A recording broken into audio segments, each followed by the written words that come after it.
Pagi, saya Ari Ginanjar, penyintas COVID-19. Saya ingin berbagi tips sederhana yang saya namakan PMP dalam menghadapi situasi akibat dari COVID yang luar biasa ini. Banyak sekali orang-orang yang gagal, tapi juga ada yang berhasil.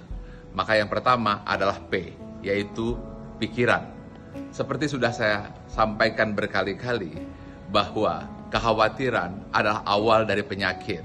Ketenangan adalah separuh dari obat, dan kesabaran dari awal kesembuhan. Karena itu, kuasai pikiran dan fokus kepada harapan, bukan fokus kepada khawatiran. Karena apa yang kita fokuskan, itu yang akan berkembang. Yang kedua adalah makanan. Makanan adalah energi, karena ia adalah nutrisi yang bisa menggerakkan organ tubuh kita. Bayangkan, ketika pikiran negatif, lalu dia tidak makan ketika terserang COVID, maka ia tidak mampu bergerak, memanfaatkan kekuatan tubuhnya, khususnya organ-organ dirinya, supaya ia bisa survive. Nah, karena itu makanan itu adalah kunci yang harus kita jaga. Apapun yang terjadi tetap makan. Saya tahu ketika demam tentu kita tidak mau makan, itu saya alami. Kemudian mulut pun tidak bisa merasa, hidung juga tidak bisa mencium. Nah, pada saat itu mungkin kita malas makan. Ini yang berbahaya.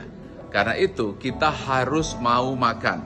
Kita harus mau memberikan nutrisi agar kita punya energi sehingga nanti akhirnya menggerakkan organ-organ pada tubuh kita. Kita bisa membayangkan kan, kalau seandainya pikirannya negatif lalu tidak ada energi, ini yang membuat mereka jadi drop. Nah, yang ketiga, yang penting adalah P, pernapasan. Ketika kita terkena COVID, kita akan tersengal-sengal. Mengapa? Karena paru-paru kita terjadi inflamasi atau peradangan. Dan ketika di ronsen, itu yang putih-putih itu. Dan kemudian ada lendirnya. Akibatnya dia seperti lem yang membuat paru-paru kita tidak mau bergerak. Dan kalau bergerak, mungkin hanya sedikit saja, sehingga susah untuk menarik oksigen. Nah, karena itu kuncinya adalah Anda harus melakukan PRON, yaitu Anda tengkurap, dan ketika tidur tengkurap maka Anda menggunakan bantal di sini, dan pada saat itu akan memudahkan untuk mengalirkan oksigen yang membuat Anda bisa bernapas kembali. Silakan Anda cari di YouTube apa yang disebut PRON itu. Nah, di situ dijelaskan.